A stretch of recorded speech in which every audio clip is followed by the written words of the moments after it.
algunos todavía pagan de la mitad, pero algunos no tienen ni la mitad.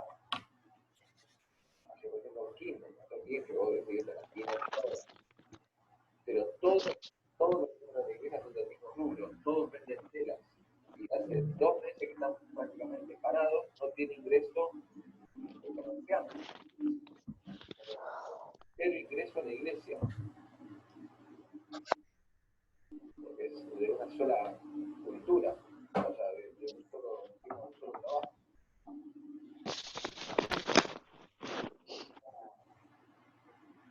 Nos llamó el pastor Ariel.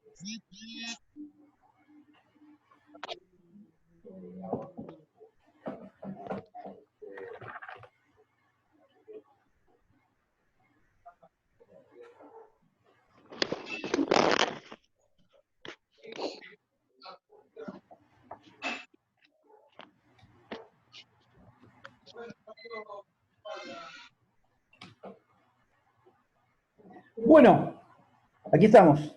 Seguimos. Bueno, se había cortado lo último que estaba diciendo de la pregunta 10, pero estaba completa, ¿no? Era un poquito de violines que estaba poniéndole a la respuesta, pero básicamente lo que el Señor le escribe ahí en esa carta a la primera iglesia, a la iglesia de Éfeso, es muy fuerte, como decía ayer en el video, ¿no? Claramente habla de cuál es la motivación de la iglesia. La motivación de la iglesia es el amor. El motor, la motivación, el móvil es el amor. No puede haber otra cosa. ¿Sí? Hoy vivimos tiempos, como decía ayer o anteayer en el video, hay muchas iglesias, congregaciones que se manejan como una empresa. ¿Sí? Hay un gerente que demanda resultados, que tienen métodos de marketing para obtener ciertos resultados y no está bueno. No está bueno. No, la obra de Cristo es una obra de amor y que se hace en el poder del Espíritu Santo. ¿Sí? No es una cuestión de estrategia. Están buenos los planes de trabajo, todos los planes de trabajo son buenos. No importa cuál elijas. Cada uno tiene el suyo y no hay problema con eso. ¿Sí? El tema es el móvil. El tema es el móvil. Si tenemos solamente táctica y estrategia y no tenemos amor y poder, somos una cosa parecida, pero no somos la iglesia de Cristo. Bien, la pregunta 11. Al final no le subí la ficha en el recreo, me quedé conversando por acá y se la subo a otro lugar. Porque me gustaría que tuvieran ahí la fichita para ir viéndola mientras vamos hablando, pero no importa. Igual la voy leyendo. La pregunta 11 dice, ¿qué es la muerte segunda?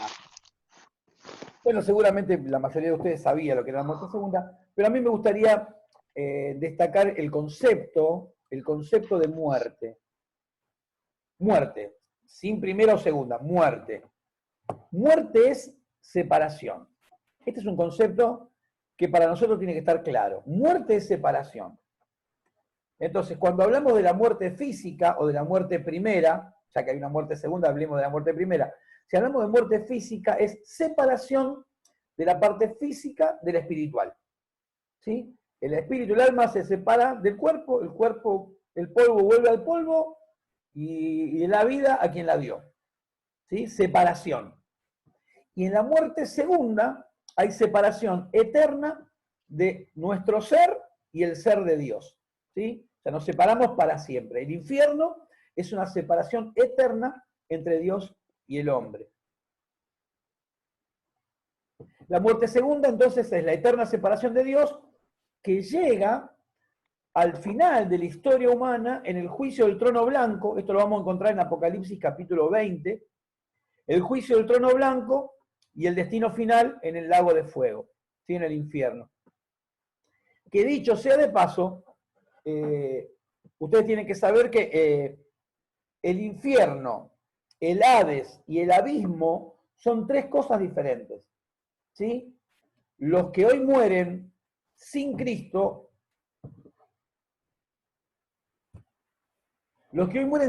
van al Hades, ¿sí? No van al infierno. El infierno está vacío. El infierno está sin estrenar, no hay nadie en el infierno. ¿Sí? El infierno lo inauguran el falso profeta y la bestia. ¿Mm? El anticristo y el falso profeta son los que, después del Armagedón, van a inaugurar el infierno. Y después del milenio, que esto todo lo vamos a ver, tranquilos, lo vamos a ver más adelante. Cuando lleguemos al capítulo 20, en la última clase lo vemos esto. Cuando, después del juicio del trono blanco, Satanás y todas las personas que no aceptaron a Cristo como Salvador, van a su destino final, el infierno. Recién ahí.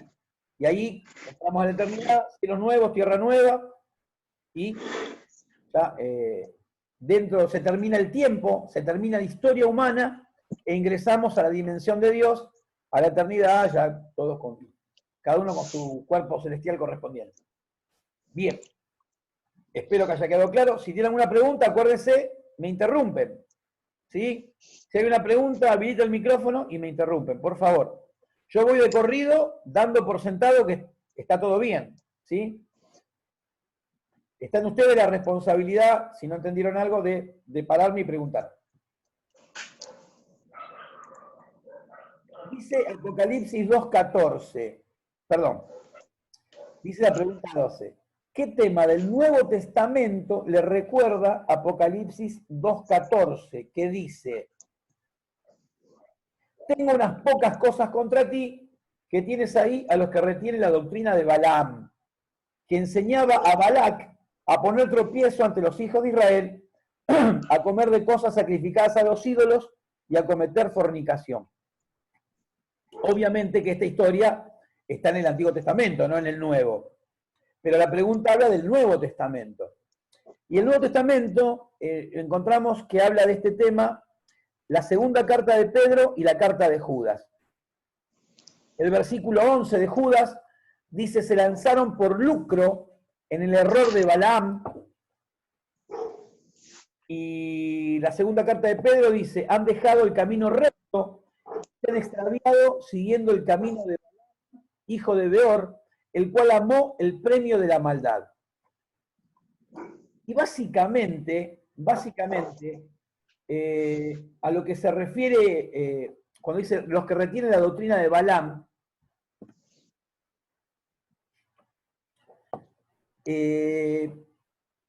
Balaam, la clave, ¿no? que la dice ahí mismo en el versículo 14, ustedes se acuerdan la historia de Balaam y de Balac. El rey Balac, que era un rey madianita, moabita, no me acuerdo si me puede decir a moabita o madianita, lo va a buscar al profeta Balaam para que maldiga a Israel. Y Balaam le dice: yo no puedo decir nada más que lo que Dios me da, usted conoce la historia. Pero una vez, dos veces, tres veces, el rey Balac lo pone frente a Israel en lugares altos para que lo maldiga, y Balaam lo bendice porque Dios lo que le manda es bendecir. Entonces el rey Balac se enoja, ¿no? Pero Balaam estaba preocupado porque a él le interesaba esa bolsa que Balac le había ofrecido. Y mientras bendecía a Israel a contragusto, seguía pensando en esa bolsa. Y pensó, hasta que se le ocurrió la idea. Le dijo: mirá, lo que vos querés no sirve porque yo no lo puedo hacer, pero yo tengo una manera para hacer tropezar a Israel. Yo te lo puedo decir a cambio de esa bolsita que me prometiste. Y entonces le da la explicación y le da la instrucción para hacer tropezar a Israel, y lo consigue. ¿Sí? Y lo consigue. Entonces, ustedes recuerdan la historia, que, bueno, Israel peca con las mujeres madianitas y todo lo que pasó. Entonces, ¿cuál sería la figura acá? La figura, estaríamos hablando de ministros que van detrás del dinero, en primer lugar, ministros que van detrás del dinero y que hacen tropezar a la congregación. Son las dos cosas. Una es que van detrás del dinero, y la otra que hacen tropezar a las congregaciones. ¿Sí? ¿Y cómo? Y dice: comer cosas sacrificadas a los ídolos y a cometer fornicación. ¿No? Así que esto es la iglesia de Pérgamo. Básicamente va por ahí la figura que está utilizando, ¿no? Es de eso de lo que está hablando. Así que estamos en Judas 11 y segunda de Pedro 2:15. ¿Sí? ¿Está bien? La 13 dice, ¿quién es la estrella o lucero de la mañana? Muchas veces cuando hago esta pregunta, algunos contestan Satanás es el lucero, ¿no? Pero dice, ¿qué carta del Nuevo Testamento lo cita? ¿No? Porque aparece, el lucero aparece en el Antiguo Testamento, ¿no? Pero segunda de Pedro 1:19 dice que Jesucristo es la estrella de la mañana, ¿no? Así que está ahí en segunda de Pedro 1:19. ¿Mm? Muy bien. Después la pregunta 14 dice, ¿en qué lugar de los evangelios se encuentra el pasaje paralelo de Apocalipsis 3:5b? O sea, la segunda parte de 3:5 que dice, no borraré su nombre del libro de la vida y confesaré su nombre delante de mi Padre y delante de los ángeles. ¿Sí? Y eso lo encontramos en Mateo 10:32 y en Lucas 12:8 y 9. Mateo 10:32 dice, a cualquiera pues que me confiese delante de los hombres, yo también le confesaré delante de mi Padre que está en los cielos. Y a cualquiera que me niegue delante de los hombres, yo también le negaré delante de mi Padre que está en los cielos. ¡Wow! Es un pasaje bastante fuerte que me parece que no lo tenemos muy presente a veces, no lo tenemos muy en cuenta, pero si podemos, si cuando tenemos que predicar el Evangelio no lo hacemos, si cuando tenemos una oportunidad de hablar para presentar a Jesucristo no lo hacemos, ¿no será eso negar al Señor delante de los hombres? Si así fuera, si este pensamiento fuera correcto, si cuando hacemos silencio en lugar de hablar, estamos de alguna manera negando a Jesucristo, nos estamos arriesgando a que esto se haga realidad en nuestras vidas, ¿no? Negar a Jesucristo delante de los hombres va a hacer que Él nos niegue delante del Padre y nos va a dejar afuera. Así que bueno, es una palabra fuerte para que la tengamos en cuenta y reflexionemos, porque creo que se los dije al principio, pero no viene mal recordarlo ahora. Mi propósito, al menos, más allá de la materia, mi propósito como docente es que cada uno de nosotros, como hijos de Dios, recibamos la amonestación de la palabra de Dios. ¿Sí? Que la palabra de Dios llegue a nuestra vida, que nos impacte y que nos transforme. ¿Sí? No se trata de acumular conocimiento, no se trata de acumular conocimiento. Si fuera a acumular conocimiento, nos compramos un buen libro y lo leemos en casa, ¿sí? Que seguramente va a ser mejor que yo. Pero no se trata de acumular conocimiento, sino se trata de permitir que Dios, por medio del Espíritu Santo, utilizando su palabra, nos impacte y transforme nuestra vida. De esto se trata. Por eso yo quiero hacer énfasis no solamente en lo exegético, en las profundidades de la Escritura, sino también en estos aspectos cotidianos, que son tan importantes. ¿De qué nos serviría que entendamos todo el Apocalipsis y expliquemos todo el Apocalipsis como doctores y nuestra vida no está respetando estos principios fundamentales y básicos que aparecen en la letra? ¿Sí? Así que nada, tengámoslo presente, reflexionemos en forma permanente sobre lo que la palabra de Dios nos dice a cada paso. Y sobre todo estas cartas que le hablan a la iglesia, ¿no? En forma especial el capítulo 2 y el capítulo 3 es lo que, de todo Apocalipsis, lo que más debiera impactar nuestra vida es el capítulo 2 y el capítulo 3. Decís, nada, pero lo fuerte está después. Pero lo fuerte no es para nosotros. lo fuerte no es para nosotros, es para Israel y para las naciones. La iglesia, del capítulo 4 en adelante, la iglesia no está más. Y todo lo que pasa ahí, nosotros vamos a estar en el cielo, no vamos a estar en la tierra. ¿Se entiende lo que digo? Entonces, como mensaje, lo más importante para nosotros como iglesia, capítulo 2, capítulo 3. Todo lo demás es un relato del fin de la historia de Israel.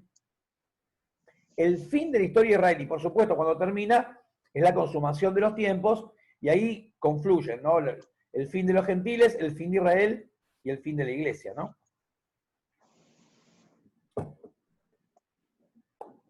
Muy bien.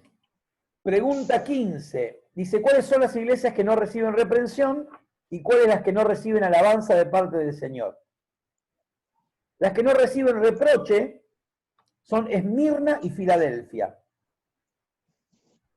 Y las que no reciben alabanza, no habían hecho nada bueno, eran Laodicea y Sardis, ¿no? Eso estaba todo mal, no había ni una a favor tenían. Y se acuerdan que yo les mencioné el punto, en el video les mencioné el punto de vista, que hay comentaristas que tienen un punto de vista histórico respecto de este pasaje de Apocalipsis, que le atribuyen a cada iglesia, de las 7 iglesias de Asia, a cada una le atribuyen un momento en la historia. Y particularmente las iglesias que para mí son más importantes desde este punto de vista son Laodicea y Filadelfia. Porque la Odisea y Filadelfia estarían representando, en este punto de vista histórico, a la iglesia contemporánea. Pero son dos, claro, porque podríamos decir que hoy, delante de nuestros ojos, hay dos iglesias, ¿no? Una iglesia que, por decirle de alguna forma, que está en un avivamiento, que una iglesia fervorosa, una iglesia que busca agradar al Señor, hacer su obra, etc. Y una iglesia que vive en la religión, algunos aprovechándose de la fe, algunos creyéndose superiores y enseñando desde un lugar de quién sabe quién les dio, ¿no? De un conocimiento superior. Bueno, esas dos iglesias conviven hoy en día, ¿sí? Y bueno, Dios quiera que cada uno de nosotros formemos parte de la iglesia de Filadelfia, ¿no? Y no de la Odisea. La 16 dice, ¿qué significa ser tibio? Bueno, tibio es algo que está entre lo caliente y lo frío, ¿no? Es una temperatura que está entre caliente y frío. Yo les mencionaba en el video que estuvieron viendo que en la Odisea había unos manantiales, pero eran aguas que salían tibias. Un manantial normalmente es agua fría, ¿no? Es agua bien fría.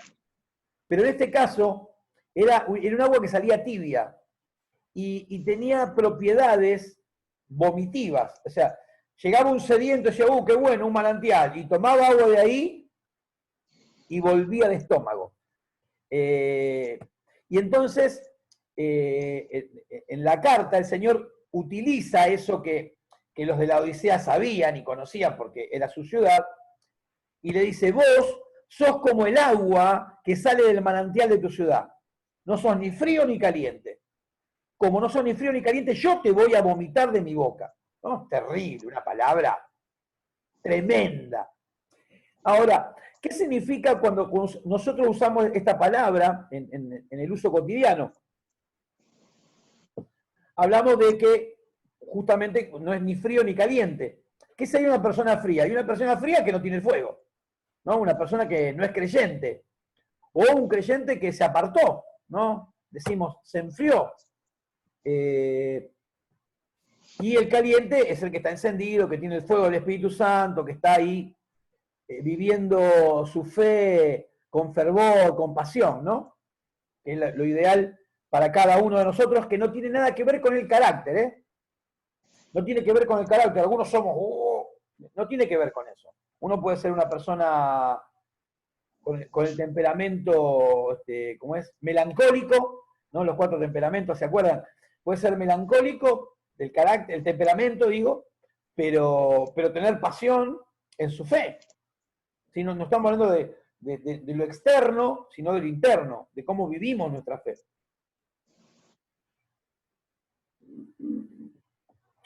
Ahora un detalle de esto, es un detalle muy devocional y muy, quizás hasta pavo, pero a mí me llama la atención. Si yo le pregunto cómo una persona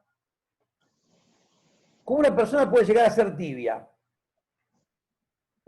y probablemente la mayoría de ustedes me digan que es como el agua del mate, de lo que estoy tomando ahora, por ejemplo, que estaba caliente y se fue enfriando, ¿no? Entonces terminó tibio. Ahora la realidad es que un tibio también puede ser alguien que empezó a calentarse y nunca se terminó de calentar. Por ahí, insisto, por ahí le parece una tontería lo que le estoy diciendo, pero yo conversaba hace poco con alguien respecto de la vida de la iglesia y de la iglesia de hoy en día, y yo recuerdo cuando yo conocí al Señor hace más de 30 años, que la frase que nosotros utilizamos en aquel momento, y quizás alguno de ustedes lo recuerde si es de esa época, nosotros hablamos de tener un encuentro personal con Jesucristo. ¿Sí? Decíamos, vos tenés que tener un encuentro personal con Jesucristo. Y conducíamos a las personas a tener un encuentro personal con Jesucristo. Hoy el evangelismo, que no digo que esté mal, pero se debe complementar apropiadamente después en la iglesia, pero básicamente atraemos a las personas con los milagros, ¿no? O con las promesas de milagros. Si no tenés plata, vení que Dios te puede ayudar, si estás enfermo, vení que Dios te puede ayudar. Y nosotros hablamos de tener un encuentro personal con Jesucristo. Y yo creo que con todos los defectos que había hace 30 años, con los que hay hoy y con los que va a haber, porque la iglesia está compuesta por seres humanos y los seres humanos todos tenemos defectos, por lo tanto la iglesia está llena de defectos. Pero yo creo que había una mirada diferente. ¿Sí? Yo creo que hace 30 años el que llegaba al camino del Señor tenía, en primer lugar, hambre y sed por su presencia y en segundo lugar, pasión por servir. Y yo lo que veo hoy en la iglesia es que cada uno está esperando recibir lo que vino a buscar a la iglesia. Y yo creo que este es un cambio fundamental. Y yo creo que cambiaron las ovejas porque le hemos cambiado el alimento. Yo creo que le cambiaron las ovejas porque le hemos cambiado el alimento.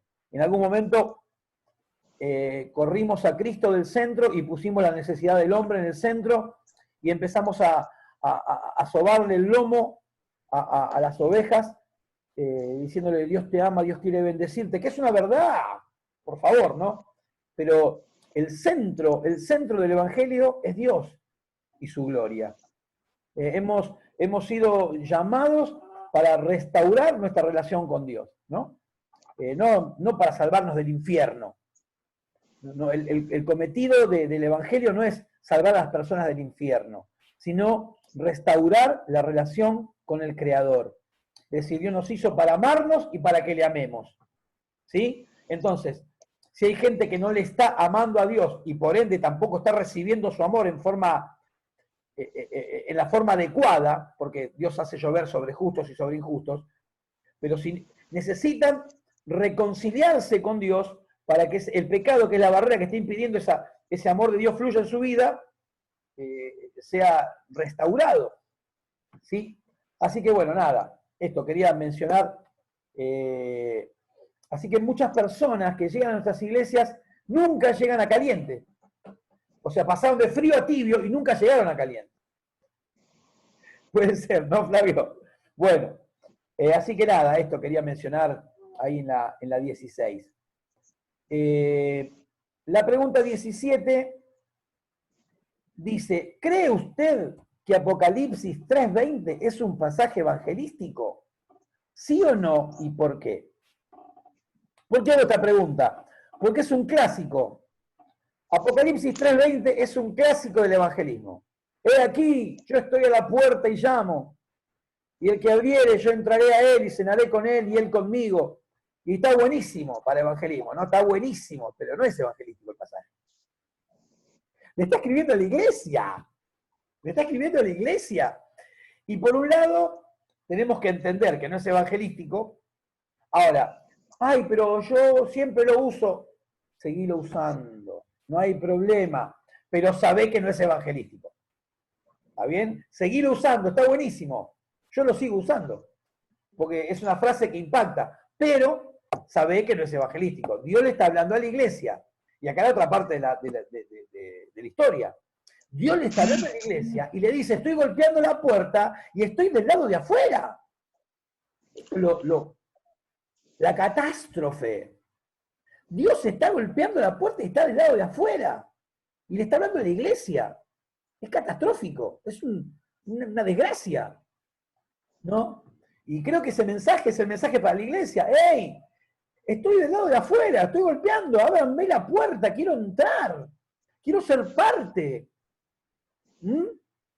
Así que, bueno, wow. Este pasaje siempre me sacude, ¿no? Pero bueno, si lo quieren seguir usando para evangelizar, úsenlo, pero sepan que no es evangelístico. Nada más, eso. Aprendan. Después siguen usando, no hay problema. Pero sabemos lo que es. No, viste, yo me rascaba con no sé qué y después me enteré que eso era para cortar los fideos. Bueno, me sigo rascando, pero ya sé que es para cortar los fideos eso. ¿Se entiende? Lo lavo igual antes de cortar los fideos. Igual después los fideos van en agua hirviendo y se muere todo. Bueno, era un chiste, ¿eh? No vayan a querer que sea. La 18. ¿En qué pasaje del Antiguo Testamento aparece el arco iris? Esto lo saben, ¿no? Ahí en Génesis capítulo 9. ¿Y qué cree usted que significará en este contexto? O sea, en el contexto de Apocalipsis. Cuando aparece el arco iris, ¿qué significa? Bueno, básicamente significa juicio y misericordia. O sea, está el juicio, el diluvio y la misericordia, el cese de la lluvia. Y el arco iris, que es el pacto, ¿no? La señal del pacto. La señal del pacto. Y habla, el juicio y la misericordia, a su vez hablan de la soberanía de Dios. Básicamente. La 19. ¿Qué representa generalmente el mar en la Biblia? El mar en la Biblia generalmente representa a la humanidad, ¿sí? A la humanidad convulsionada, ¿sí? Esas olas, esas tempestades, ¿sí? Representan lo convulsionado de la humanidad, las guerras, los problemas, los temas raciales, ¿no? La humanidad vive convulsionada y por eso la Biblia es representada con el mar. Ahora, encontramos en este pasaje de Apocalipsis que el mar es de cristal. ¿Sí? Entonces, si decimos que el mar y todas las olas y las tempestades representan la humanidad convulsionada, si encontramos un mar de cristal, lo que nos está hablando es de que la humanidad en paz. ¿Sí? La humanidad en paz. Eso es lo que está representando ese mar de cristal. La pregunta 20 dice, ¿qué pasaje del Antiguo Testamento le recuerda a Apocalipsis 4:8? Bueno, no sé qué pasaje te hizo acordar a vos, ¿sí? Yo te digo el que me hizo acordar a mí. A mí me hizo acordar de Ezequiel 1:16. Que dice, vamos a buscarlo, por las dudas que hayas puesto otro pasaje, te leo lo que dice Ezequiel 1:16.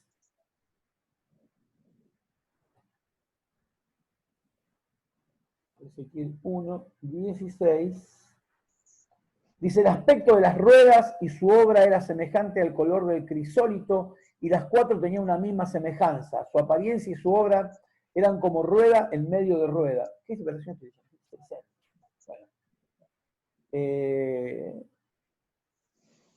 Y todo este pasaje es de los seres vivientes, ¿no? Cuando andaban se movían a sus cuatro costados, no se volvían cuando andaban. Es re loco, ¿no? Tenía cuatro costados y iba hacia los 4 frentes al mismo tiempo. ¿Cómo hacía? Bueno, no sé, qué sé yo. Acá Ezequiel utiliza el lenguaje apocalíptico en el capítulo 1, y bueno, aparecen estos seres celestiales que tanto Juan como Ezequiel fueron desafiados a describir, y lo describieron como pudieron, ¿no? Así que, bueno, no sé si ustedes pusieron otra cosa, pero yo puse ese. Ezequiel 1:16. Porque dice, ¿qué pasaje le recuerda? Si a vos te recuerda, qué sé yo, Ageo capítulo 1, ¿qué te voy a decir? Bien, la pregunta 21 dice, ¿quién cree usted que son los 24 ancianos? Justifique su respuesta. Bueno, yo les decía en el video que mucha gente, muchos, al ser 24, están tentados a que son las 12 tribus y los 12 apóstoles, ¿no? Pero bueno, ya en principio, si fueran los 12 apóstoles, estaría en un problema, ¿no? Porque Juan era un apóstol. Entonces Juan está describiendo a los 12 apóstoles y él está fuera. Por lo menos hubiera dicho, uy, qué bien que salí, qué lindo que estoy, ¿no? Evidentemente no puede ser los 12 apóstoles. ¿Y qué otro 24? Hay un pasaje en Crónicas que habla de 24 órdenes sacerdotales, no me acuerdo ahora bien. Pero la realidad es que es un consejo celestial. ¿Sí? Son seres celestiales que están ahí, es un consejo que Dios tiene, como si fueran de ancianos, digamos una cosa así. Fíjense que tienen coronas, o sea, tienen posiciones de gobierno.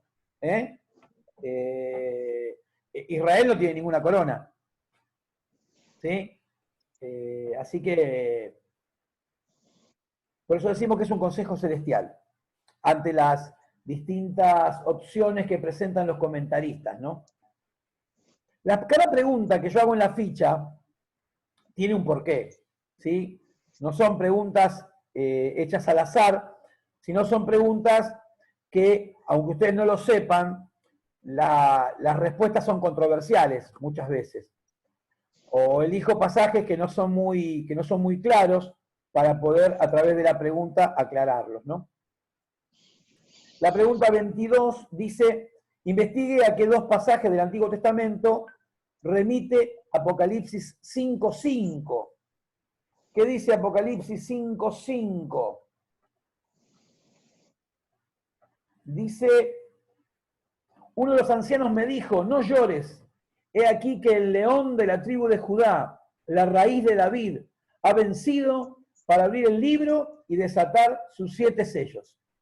¿Sí? Cuando habla del león de la tribu de Judá, está hablando de ese pasaje profético donde Jacob le profetiza a sus 12 hijos y lo llama a Judá, habla del león, ¿no? De la tribu de Judá.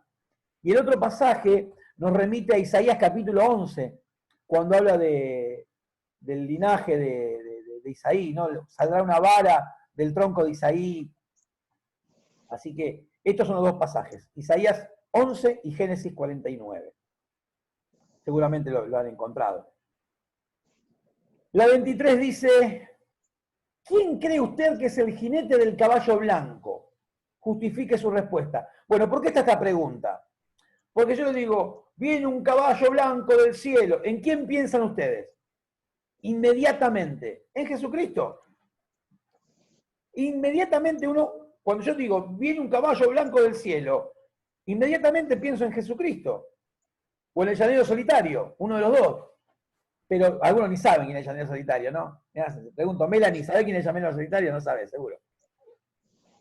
Y Sebastián no creo que tampoco sepa. Lo demás, por ahí algunos. Bueno, Sofía tampoco creo que sepa. ¿No era San Martín? ¿Eh? ¿No era San Martín? No en este caso. No en este caso. Porque traía arco, no traía espada. San Martín traía una espada, un sable corvo. Así que bueno, ¿por qué la pregunta? Porque cuando hablamos de caballo blanco viniendo del cielo, la mente te remite inmediatamente a Jesucristo. Y ese sería un error terrible. Porque encima dice que le fue dada una corona y que salió venciendo y para vencer. Entonces vos pensás en Cristo. Pero no es Cristo, sino es el anticristo. Y no es casualidad que la imagen sea muy semejante a Cristo, no es casualidad. Porque el anticristo en todo busca imitar al Cristo, claramente. ¿Sí? El anticristo no solamente significa que está en contra de Cristo, sino que está frente a frente, ¿no? Como si fuera cuando vos estás frente al espejo, ¿se entiende? O estás frente al espejo, ¿sí? Estás frente a frente, ese es el anti también, ¿sí? Entonces el anticristo es como un reflejo de la imagen de Cristo, pero claramente distorsionada, ¿no? Pretende eso, pretende aparecer como el nuevo Cristo y por eso no es casualidad que Apocalipsis lo presente de esta manera, que la visión tenga esa característica, esa similitud. Ahora nosotros tenemos que saber y entender que se refiere al anticristo. ¿Cómo sé yo? ¿Cómo puedo entender esto? En primer lugar, como casi siempre entendemos muchas cosas de la Biblia por el contexto, ¿sí? Los tres sellos que le siguen son juicios y son malos, son negativos, ¿no? Peste, muerte, hambre, miseria, ¿no? Es todo malo. Entonces no puede ver, atrás de Cristo viene todo lo malo. ¿Sí? Entonces el contexto indica que el primero también es malo. El segundo es malo, el tercero es malo y el cuarto es malo. El primero debe ser malo también. Eso es lo que tiene sentido. Y en segundo lugar, hay un detalle. Dice, le fue dada una corona. Cristo tenía su corona. No le fue dada una corona. Él tenía su corona. ¿Sí? Él estaba reinando ya. ¿Se entiende? Entonces, ahí, en ese pequeño detalle también, uno tiene que entender que le fue dado, le fue concedido de parte de la autoridad, que es Dios, ¿no? Le fue concedido poder. Le fue concedido poder. Esa corona representa que le fue concedido poder. ¿Mm? Muy bien. La 24 dice, anote qué cosas representan los primeros 6 sellos. Bueno, el primero es el anticristo, el segundo es el caballo rojo, el color de la sangre, que representa la guerra. Algunos dicen el caballo bermejo, bueno, bermejo es rojo. El tercer caballo es el caballo negro, ese es el del zorro, ¿no? El blanco es el San Martín y el negro es el del zorro. El caballo negro es la miseria, ¿sí? sobre el mundo. El cuarto caballo, el caballo amarillo o caballo pálido, dicen otras versiones, es la muerte, claramente. El quinto sello es el martirio, la muerte de los mártires. Y el sexto sello son cataclismos naturales. Y después vamos a tener el séptimo sello, aunque no está en la pregunta, pero el séptimo sello está justo, determina el séptimo sello la mitad de la semana 70 de Daniel. Ahora cuando suba los nuevos videos, el primer video que voy a mandar va a estar quizás fuera de alguna manera fuera del orden de Apocalipsis, porque voy a volver a Daniel y voy a mandar un video solamente de la semana 70, porque me di cuenta de que no la he desarrollado, no tengo recuerdo de haberla desarrollado y es trascendente. Entonces, uno de los videos, aparte del contenido que tenemos de Apocalipsis por delante, les voy a mandar un video de la segunda semana. Bueno, estamos terminando, se acaba el tiempo. Entonces, el séptimo sello, le decía, determina la mitad de la semana 70. O sea, cuando aparece el séptimo sello, han transcurrido 3 años y